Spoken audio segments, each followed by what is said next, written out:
I am Lucas, and this is one of the world's first reusable spools from Polymaker. If you missed the news, Polymaker now have their own 3D printable files on MakerWorld. You will have a link down in the comments. Together with this release, they've also released their brand new lineup of Refill Panchroma PLA, which I think is an absolutely amazing addition to the 3D universe, since refill spools means cheaper spools. It has the exact same functions as you would see on like the Bamboo Lab actual manufacturing spools. For example, this little thing there that lines up with the filament, and of course it's also fully compatible with Bamboo Labs refill spools as well. If anyone is not familiar with Polymaker, I would say, although as their filament has been absolutely perfect in all my other prints, their cardboard spools has felt a little bit outdated.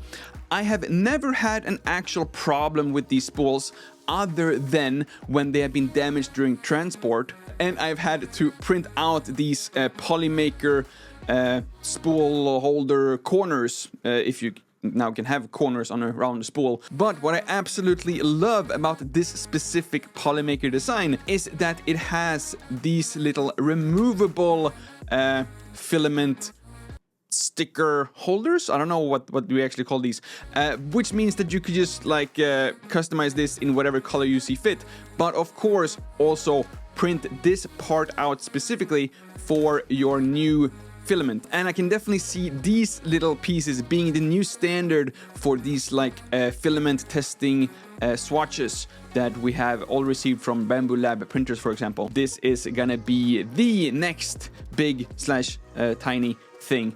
Mark my words. Now, would I recommend to actually start printing out your own reusable spools? Well, it very much depends on your use case and your desperation of getting a new spool, since it will cost you like 200 grams of filament, which is like 20% of a new spool. But the overall move going from these cardboard spools to this reusable and refill system, definitely worth a round of applause. And again, you will have the link to my MakerWorld profile where I have tagged this specific print as well, the official one from Polymaker. And if you are checking out my MakerWorld or the rest of my YouTube videos, hopefully you will find some other interesting 3D prints and some other tips and tricks that you will find useful as well.